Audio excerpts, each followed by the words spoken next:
Now, Yandan, thanks so much for coming back to us here. I think what we're going to do is just take a look at our market indicators very, very quickly, just so that we can actually give you an idea of what the markets were looking like after our budget speech. So let's start off with a currency report, shall we?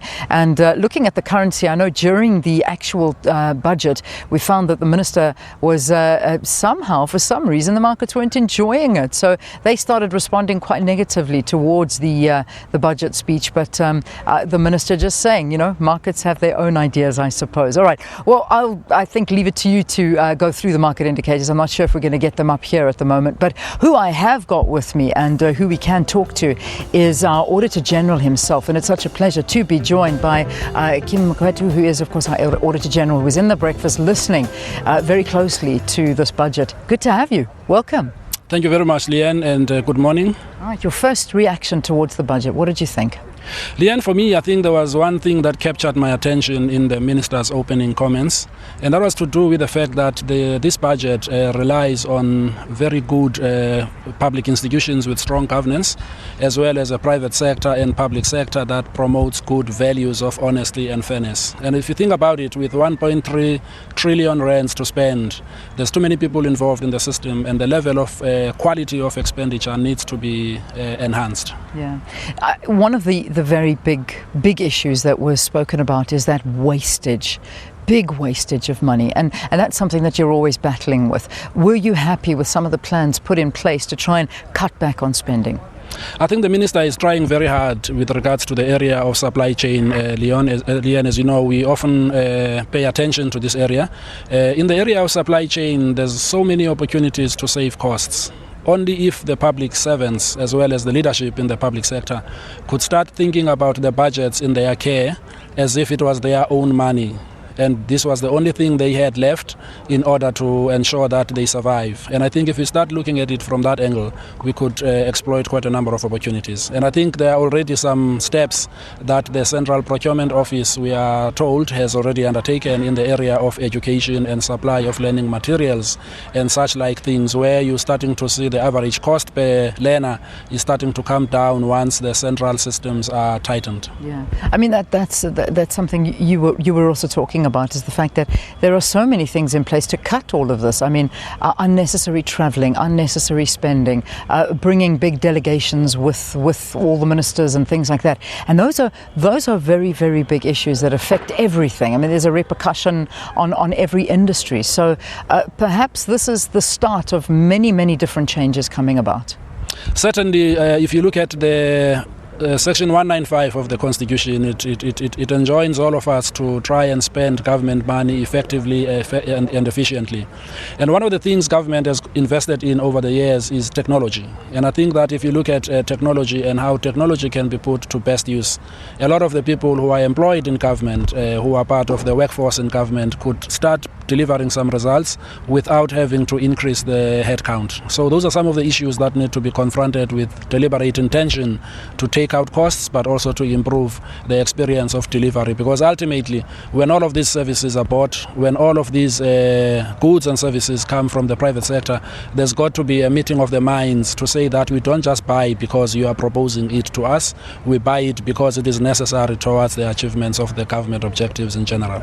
Just finally, Auditor-General, we always talk, and when you bring out your reports, and it's never good news. And one of the things we were talking about off air was the issue of the Finance Minister, Pravin Gordhan, coming from local government. Now, it's that misspending and the abuse of funds that happen at that local government level, where you see communities that are suffering because of this misuse and not spending in the right places.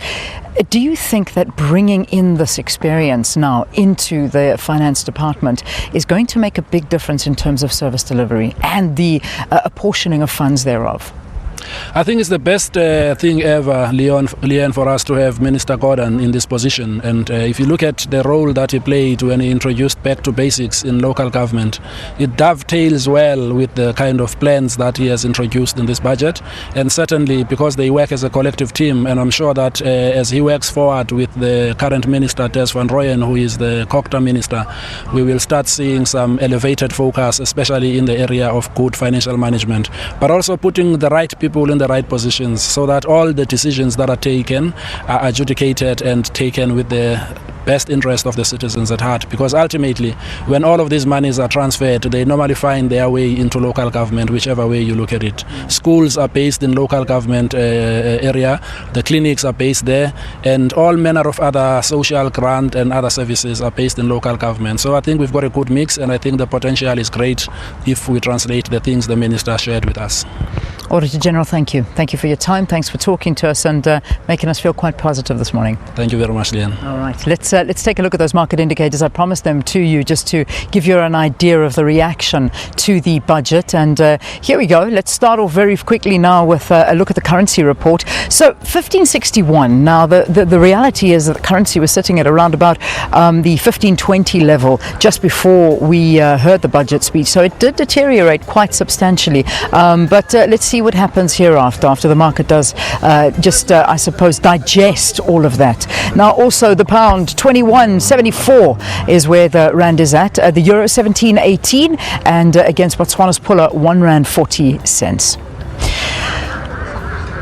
Looking at the all-share index, again, another reader of how we did there on the budget. Down, unfortunately, almost 1 percentage point at 47,995.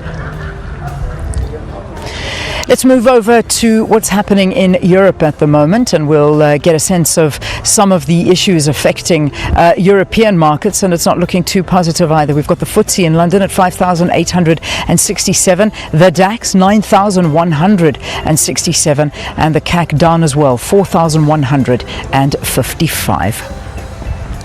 Moving into the US markets right now and seeing if there was any difference in terms of the trade there. Well, certainly a better picture happening in the US. The Dow up at 16,484, the S&P 500 1,929, and the Nasdaq 4,542. So that's US markets. Don't forget, however, that there was that downgrade in Brazil. So not such good news happening there with our BRICS partner, and that's again those emerging markets coming under the spotlight. So they are now officially in that junk status, and as we heard our former Finance Minister Trevor Manuel saying, once you have gotten into junk status, to get out is the major issue.